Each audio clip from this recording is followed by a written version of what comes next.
Hey Ben, so I'm going to read from my blog, the FBI Trap Trial blogspot, FBI Trap Trial for the Blind. You're the inspiration for this new piece.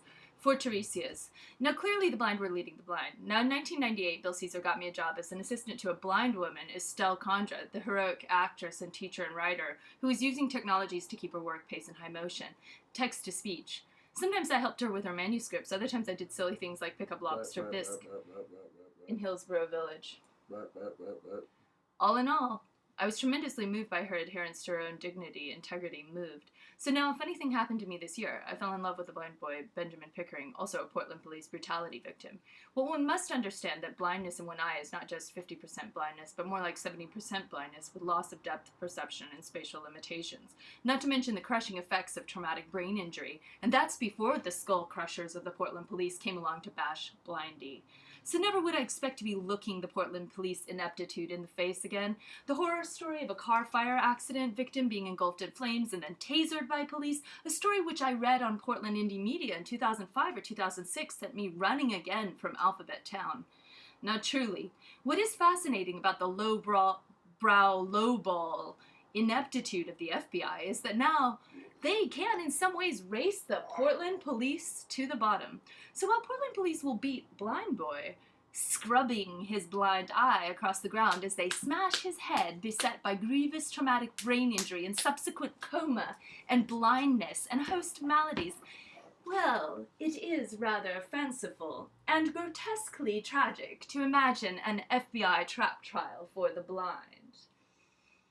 You see, what is so fortunate for my friend who was designated special education prior to the horrific blinding accident at age 10 is that by virtue of his blindness and dyslexia, or rather the severe head pain he gets upon attempting to read, the Portland police merely elected to smash his head, bruise and maim his blind eye, and nearly gouge out his right seeing eye, whilst if he were given an FBI trap trial for the blind, he might have got an agent provocateur violence coaching to blow stuff up in Braille or via books on tape or some such. Why doesn't the FBI want blind or vision impaired FBI trap trial victims? Much as the FBI fails to provide equality of fake bomb accessibility to women and girls, the FBI fails to provide equality of access to fake bombs to the blind in compliance with the Americans with Disabilities Act. Now, don't get me started on their predation of medically vulnerable teens and suicidal youth. That's obviously messed up.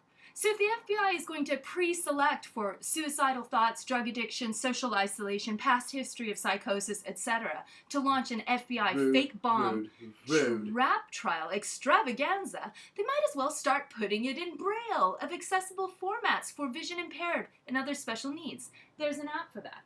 They are rude. No, dog.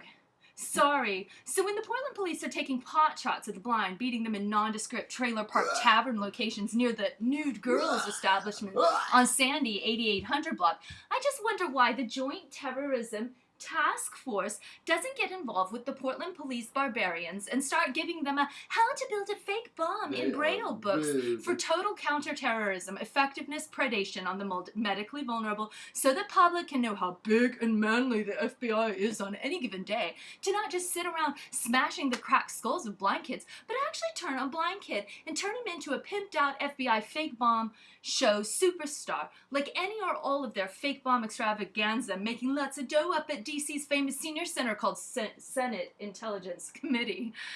No, I'm just kidding. Sadly, my sarcasm burns with the fury of Michael Hastings' Mercedes. Now, I often wonder about the small-town realpolitik of the FBI bomb pushers and their bomb pusher welfare recipients and assorted contrarians. I wonder how many of them secretly work for the Whitey Mob or KGB, etc. At the end of the day, we're all still the blind leading the blind. And by now, the broke leading the broke, as sixpence none the richer, Ransom told me. Tell them what they're doing wrong, and I say, by Jove, super entrapment of the ultra-vulnerable. Das ist schlecht. They'll have FBI trap trials in Braille in no time, at this rate, God willing. Ang, Mary Rose Lenore for Helen Keller, 15 July 2013. Happy birthday, Bill Caesar. Chief Bromden in our 1990s adaptation of One Flew Over the Cuckoo's Nest under Bart Whiteman of Montgomery Bell Academy. Thanks for listening, Benjamen Pickering. Let's watch what we did.